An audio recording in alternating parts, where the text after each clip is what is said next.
मुखियाजी जी आए और अपनी बात रखें संक्षेप में। आधा घंटा बोलते हैं। नहीं बहुत जल्दी।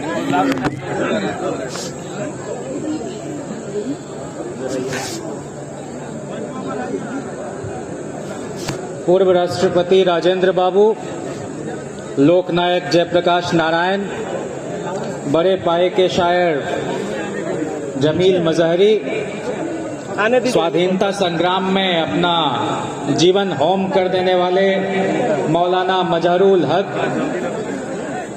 गरीब गुरबों के रहनुमा लालू जी, सूबे की इकलौती खातून वजीर आला राबड़ी जी कि इस क्रांतिकारी धरती को समाजवादी अभिवादन, क्रांतिकारी सलाम।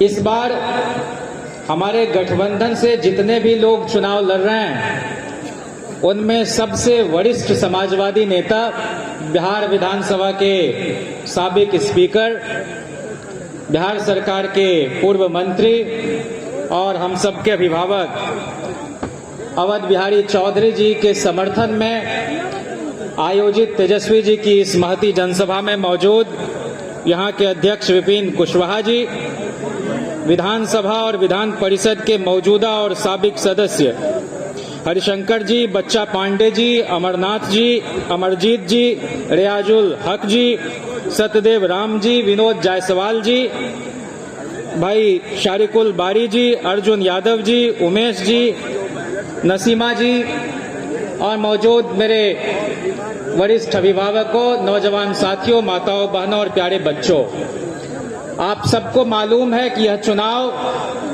गैर मामूली चुनाव है और इस देश के संविधान पर चौतरफा हमले हो रहे हैं। लोकतंत्र की रूह को नोचा खसोटा मसला जा रहा है। वैसे में हमारे नेता ने बार बार आगाह किया है कि अपना एक एक बेशकीमती वोट उन प्रत्याशियों को देना है जो आपके हक हुकूक के लिए सड़क से लेकर सदन तक अपनी आवाज बुलंद करते रहें। कहना ना होगा कि 17 महीने में तेजस्वी जी ने एक बड़ी लकीर खींची और 5 लाख नौजवानों को रोजगार दिया, 4,40,000 नियोजित शिक्षकों को राज्यकर्मी का दर्जा दिया, 2.25 लाख शिक्षकों की बहाली ठीक उसी तरह की जैसे बीपीएससी के जरिए 94 में लालू जी ने किया, जिनकी बदौलत अब तक सरकारी विद्यालय चल रहे थे। अभी अभी पता चला कि जो अनुदान से विद्यालय चल रहे हैं वहां के कर्मियों की, शिक्षकों की हालत बदतर है। हम बहुत सहानुभूति पूर्वक इस पर भी विचार करेंगे और हम लोगों के नेता ने तो 20 में ये वायदा किया था आपसे कि हम बजट का 22% सिर्फ और सिर्फ शिक्षा पर खर्च करेंगे। अभी भी हमारी वही प्रतिबद्धता है। शिक्षा, स्वास्थ्य और किसानी, इसी के इर्द गिर्द हम लोग काम करेंगे। और आप जानते हैं कि तेजस्वी जी ने गांव सुदूर देहात में सबका समुचित इलाज हो सके, इसके लिए 1,35,000 पब्लिक हेल्थ कार्डर की नियुक्ति की प्रक्रिया को अंतिम रूप दिया। लगातार काम किया। देश का पहला सूबा है बिहार जहां जातिवार जनगणना कराई गई और पूरे देश में हम यह कराएंगे, हमारा यह कमिटमेंट है। इसलिए साथियों, आपसे इतना ही कहना है कि आप हमारी सरकार को बनाइए और ईवीएम के क्रम संख्या 1 पर माननीय अवध बिहारी जी का चुनाव चिन्ह लालटेन है, उसके आगे बटन दबाकर भारी मतों से जिताकर इनको दिल्ली पहुंचाइए। दिल्ली भी हमारी होगी, पटना भी हमारी होगी, ये सांसद होंगे तो यहाँ की आवाज बहुत सशक्त तरीके से गूंजेगी और भाई तेजस्वी जी भी मुख्यमंत्री होंगे।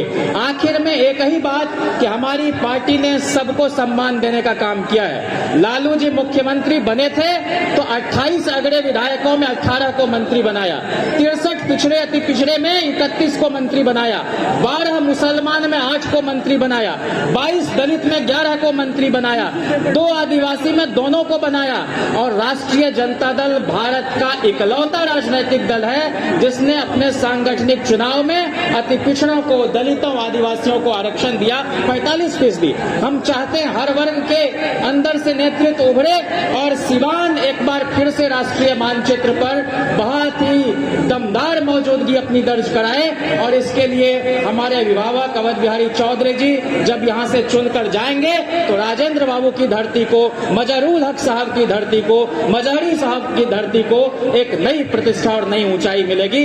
इसी उम्मीद और यकीन के साथ आप सभी साथियों का बहुत शुक्रिया और एक एक वोट लालटेन पर पड़े, इसी अपील के साथ मैं अपनी बात समाप्त करता हूं। इनकलाब जिंदाबाद, महागठबंधन जिंदाबाद, लालू राबड़ी जिंदाबाद, तेजस्वी यादव जिंदाबाद, डी राजा जिंदाबाद, दीपांकर येचुरी जिंदाबाद, मुकेश सहनी जिंदाबाद, अवध बिहारी चौधरी जी जिंदाबाद, लालटेन छाप जिंदाबाद, सिवान की महान जनता जिंदाबाद। बहुत शुक्रिया।